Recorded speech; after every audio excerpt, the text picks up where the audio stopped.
আসসালামু আলাইকুম। Yes locker থেকে মহিবুল্লাহ গালিব বলছি।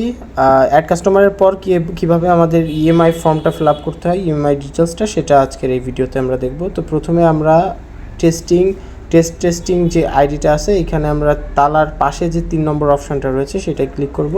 এরপর আমার কাস্টমারের আইডিটা ওপেন হয়ে গেল। এরপরে অ্যাকশন অপশানে রয়েছে, আমরা ঠিক ছবির নিচে ডান পাশে ইএমআই ডিটেলসে ক্লিক করব।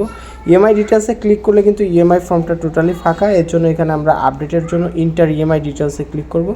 এরপর আমরা প্রথমে কিন্তু এমন একটা ফর্ম পেয়ে যাব। তো প্রথমে যে এনআইডি কার্ড নাম্বার যেটা আছে এটা অপশনাল, আপনারা চাইলে দিতেও পারেন এনআইডি কার্ড নাম্বার, আর না চাইলে না দিলেন সমস্যা নেই। এরপর আমরা প্রোডাক্টের নাম লিখব, এরপর প্রোডাক্ট প্রাইস লিখে দিব।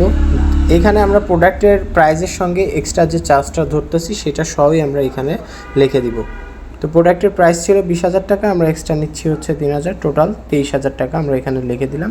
এরপর ডাউন পেমেন্ট যেটা আছে সেটা, অর্থাৎ কত টাকা জমা দিল সেটা আমরা এখানে লিখে দিব। তো এখানে কাস্টমার জমা দিয়েছে 5,000 টাকা।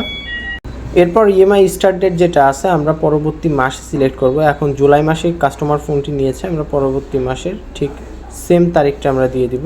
আজকের 8 তারিখ, পরবর্তী মাসের 8 তারিখ সিলেক্ট করে দিলাম।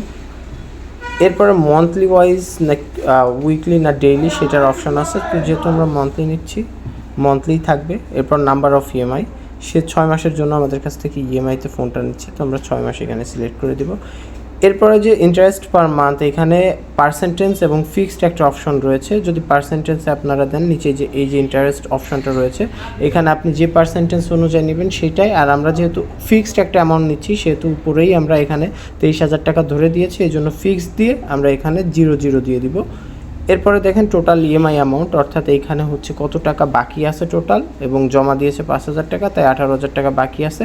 আর সিঙ্গেল ইএমআই অ্যামাউন্ট, অর্থাৎ প্রতি মাসে তার 3,000 টাকা করে জমা দিতে হবে। এরপরে সিটি যে অপশানটা রয়েছে সেটা অপশনাল, আপনি চাইলে দিতেও পারেন নাও দিতে পারেন। তারপরে গ্রান্টার যে অপশানটা রয়েছে এটাও আপনার অপশনাল, চাইলে দিতে পারেন নাও পারেন। তো এরপরে আমরা নিচে যে সাবমিট করে দিব। সাবমিট করার পর আমরা কিন্তু আবার ইএমআই ডিটেলস অপশানে ক্লিক করব। ক্লিক করলে কিন্তু এখানে এই ইএমআই ডিটেলস অফ ফর্মটা ফুলফিল আছে। এরপর আমরা কিভাবে এই টাকাটা প্রতি মাসের কিস্তি কালেক্ট করব এবং সেটা পেড করব, সেটার জন্য ইএমআই ডিটেলসের ডান পাশে দেখুন ইএমআই স্টোরির যে অপশানটা রয়েছে সেটাই ক্লিক করব, এবং দেখুন 6টা অপশন কিন্তু এখানে চলে আসছে। তো আমরা প্রথম মাসের কিস্তির ধরন পেয়ে গেছেন 3,000 টাকা, তো সেই ক্ষেত্রে স্ট্যাটাসের নিচেই আনপেড যে অপশনটা রয়েছে সেখানে আমরা ক্লিক করব। ক্লিক করে ইয়েস করে দিলে এটা পেইড হয়ে যাবে।